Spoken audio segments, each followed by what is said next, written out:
Waduh, kalau kesaing gini, bisa-bisa pendapatan makin turun. Gimana cara bayar kreditnya ya? Selamat siang Bu, sudah jatuh tempo. Bisa bayar sekarang Bu? Mohon maaf Bu, sekarang pendapatan lagi turun Bu, jadi belum bisa bayar.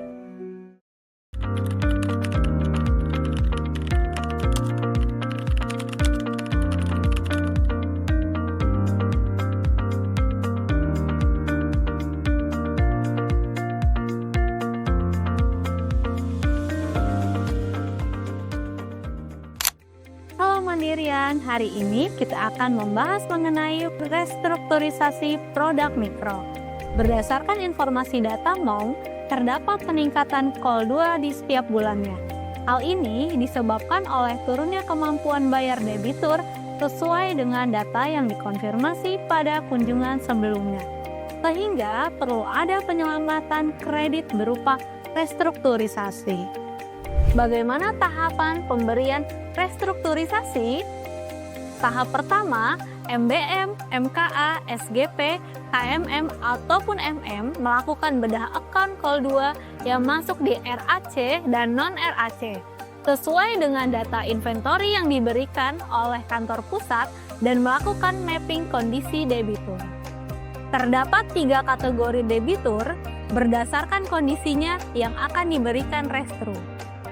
Yang pertama, debitur yang mengalami penurunan pembayaran sebesar 25% dari angsuran kredit maka diberikan restru reguler. Yang kedua, debitur yang mengalami penurunan pembayaran 50% dari angsuran kredit maka diberikan restru berjenjang dengan minimum pembayaran sejumlah bunga dan denda. Yang ketiga, debitur mengalami penurunan pembayaran hingga lebih dari 75% dari angsuran kredit, maka diberikan restru balloon payment dengan syarat lunas pada di bulan ke-18. Tahap kedua, MBM, SGP, KMM ataupun MM melakukan kunjungan ke tempat usaha debitur sesuai dengan mapping bedah account. Pada tahap ini, MBM melakukan wawancara kepada debitur terkait dengan prospek usaha ke depannya dan memberikan solusi restrukturisasi untuk membantu debitur memperbaiki cash flow debitur. Setelah debitur setuju, selanjutnya debitur melengkapi dokumen yang dibutuhkan, seperti tanda tangan surat penawaran restru, tanda tangan surat permohonan restru, form pengajuan restru, schedule angsuran baru, KTP, dan NPWP. Setelah itu, KMM ataupun MM mengumpulkan seluruh dokumen kelengkapan restru. Setelah KMM ataupun MM mengumpulkan seluruh dokumen kelengkapan restru, selanjutnya menyerahkan ke MBM. Pada tahap ini, MKA juga perlu mengecek kembali terkait dengan kewenangan pemutus restrukturisasi sesuai dengan tabel berikut.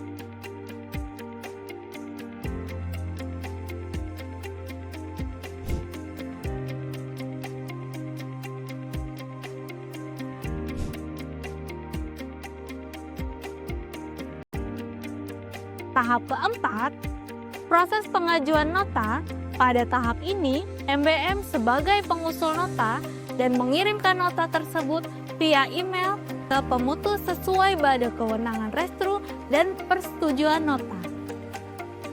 Setelah nota disetujui dan dikirimkan kembali ke email, maka masuklah pada tahap kelima, yaitu adendum perjanjian kredit. MBM akan mengundang debitur untuk melakukan penandatanganan adendum perjanjian kredit. Tahap keenam yaitu proses DRP dan setting restru. MBM ataupun MKA akan berkoordinasi dengan CAO untuk dilakukan setting pre-DRP melalui BDS yang nantinya akan di-approve oleh MBCN. Apabila sudah selesai pre-DRP, MKA sebagai maker melakukan input di sistem LMAP yang selanjutnya masuk ke dalam antrian CAO sebagai checker. CAO melakukan pengecekan sesuai dengan nota restru yang dilampirkan di dalam sistem LMAP. Selanjutnya, CAO akan mengirimkan data tersebut ke CO via LMAP. Tahap ketujuh yaitu berjalannya restro.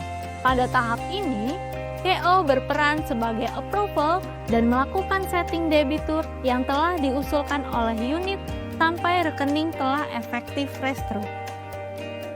Setelah rekening tersebut efektif restro, maka MKA wajib melakukan pengecekan kembali kepada debitur tersebut. Apakah terjadi anomali seperti pertama, kolektibilitas Bank Mandiri tidak berubah. Yang kedua, hari tunggakan yang tidak berubah. Ketiga, tenor tidak berubah. Keempat, angsuran tidak berubah. Dan kelima, bunga dan denda yang belum terhapus. Jika tidak ditemukan anomali, maka MBM, SGP, KMM maupun MM berkewajiban melakukan maintenance ketat untuk 3 bulan pertama pasca restro sesuai dengan dashboard yang dikirimkan oleh kantor pusat sebagai berikut.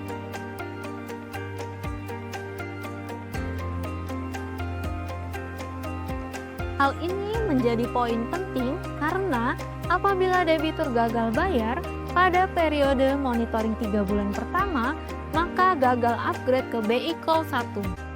Setelah periode monitoring 3 bulan pertama pasca restro setelah selesai dan BI Call menjadi 1, maka dilanjutkan maintenance debitur sampai dengan lunas.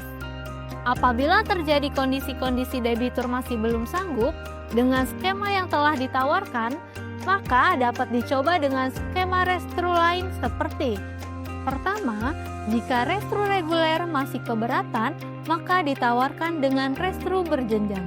Yang kedua, jika restro berjenjang masih keberatan, arahkan untuk restro balloon payment dengan tujuan pelunasan fasilitas kredit debitur. Bagaimana Mandirian? Sudah mulai mengenal apa itu restro produk mikro? Bagaimana prosesnya? Untuk mengetahui lebih dalam mengenai cara pengajuan restro dan bagaimana menggunakan sistem LMAP, langsung aja ke video selanjutnya ya. See you!